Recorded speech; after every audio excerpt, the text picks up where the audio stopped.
All right. Well, Richard Harris is now joining us, Chief Executive at Port Shelter Investment Management. Richard, good to have you with us here. Thank you very much. It's always a pleasure seeing you early morning.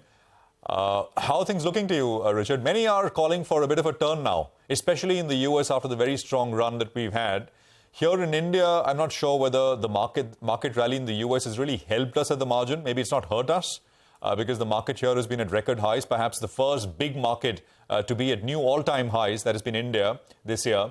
But especially, let's just start with the US. Are we sort of at a juncture where we see a bit of a pullback?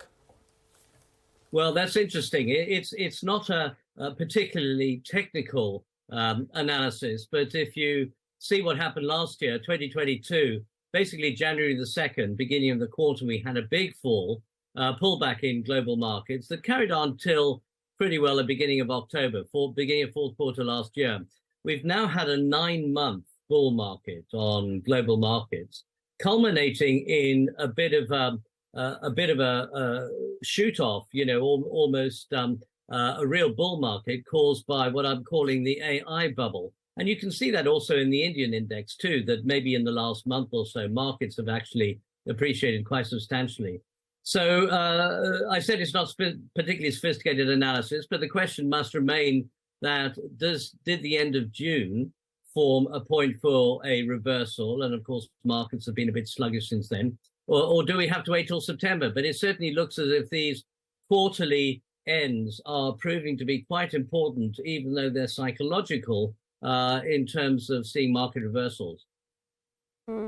Richard, you spoke about the surge in AI stocks as a bubble. Is the AI bubble going to burst according to you? Well, it's nothing like the dot-com bubble or maybe the subprime bubble that we saw in 2007, but I think it's a bubble nevertheless, especially those stocks that have been associated with AI. And those talking about mainly the big US techs and chip makers like NVIDIA, but I think that's also spilled over into other markets. And you can see it in India as well. This big run-up sort of in the last, you can see on the chart there, the last month from May to June, there'd been a significant run-up there. Now, the worry, of course, is that the AI, it's something in the future. It's known to be inconsistent and inaccurate most of the time. It will develop, but will take some time to develop. And I think we've seen a bit of a rally on the back of that that will probably peter out. That might actually form the start, perhaps, of a rather sluggish period in the markets. Hi, Richard. Good morning, Richard. You've been a fan of the Indian markets. You've mentioned in the past as well, we are better placed than most others.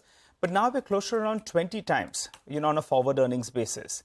Do you think there is scope for us to re-rate from year on, given the kind of hot money that we're seeing, given the kind of political stability as well as the earnings growth? Do you think that Indian markets can further re-rate and deserve a higher multiple? Well, I think it's still very much dependent on global markets. India is not going to buck the overall trend of the global markets. It's been a strong outperformer for various reasons. The economy is kind of held up. It's benefited from outsourcing. It may well benefit from warmer relations between the US and India. So it certainly outperformed in that extent. And I suspect that will continue, but it will only continue relative to the rest of the world. So if it turns out that the US tech companies start taking a bath in the next 2 months, it's going to be very difficult for India to buck that trend. So, of course, we'll see lower prices. I think the market has moved much more into line compared with other markets, say, over the last quarter. When we've seen NASDAQ up 30%, we've seen Europe, the Dow, and pretty well India up about 16% in the last quarter. So it's moving more in line in that extent. And I think the concern is that it probably won't be defensive if the market comes back. But, to a certain extent, you've got to think, what are you going to keep investing in? And equity investors obviously have to take the rough with the smooth. Richard, typically the market latches onto a reason, right? When it sees a bit of a pullback. Rarely it is just purely based on valuation. It needs something else. And usually it is something which we can't see right now. We can discuss all the risks, but what eventually will cause it will be something which we don't discuss, which we won't discuss right now at least. What do you think? Richard? Does it need a catalyst, or you think it's just, maybe some time correction will do it? Yes, well, there are known events, known unknowns, and unknown events. And events are very important. I think, Nigel's point about PE is very important. But, PE is extended all over the world at the moment. And you have to wonder, especially in the light of the amount of liquidity that's been put in the market, whether we can really look at relative PEs. How good an indicator is it? Because after all, it is relative. Maybe 20 times is the right PE for this particular time of the market.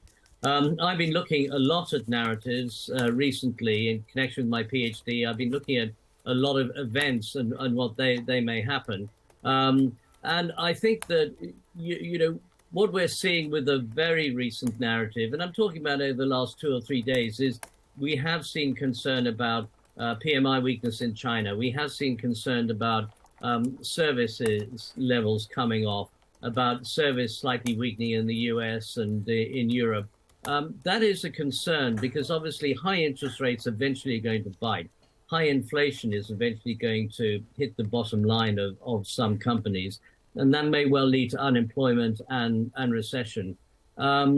Usually that story needs some kind of event to trigger it. You're quite right. And because it's an unknown, I couldn't imagine what that might be. Should we next time we address you, should we say Dr. Harris? Yes, please. It's taken me 5 years. You completed it recently? Just within touching distance, yes. Oh, wow. Many congratulations. And what is the topic, Richard? Well, I did it on a new topic called narrative finance, which is really looking at narratives in the market, trying to digitize near-term narratives in order to be able to maybe improve our forecasts a little bit for what's looking at in the future. As Nigel was saying, PEs are pretty high. In a way, we need some other indicators to narrow our probabilities of what we think might happen. And that's really where narrative might be the next step. Well, narrative financing, that seems like an apt title for a book as well, maybe in the future. But congratulations. Thank you. Thank you very much. Looking for a publisher. You're looking for a... There you go. Well, all the best, Richard. It's great speaking with you, as always. And maybe we actually can do a program on that very topic. Sounds very interesting. Thanks very much for joining us once again. So, Richard Harris with his thoughts on the market. We'll take a very quick commercial break here. We'll come back and we will focus on stocks that you need to watch. Our research team will be standing by with the top list of 10 stocks for the day.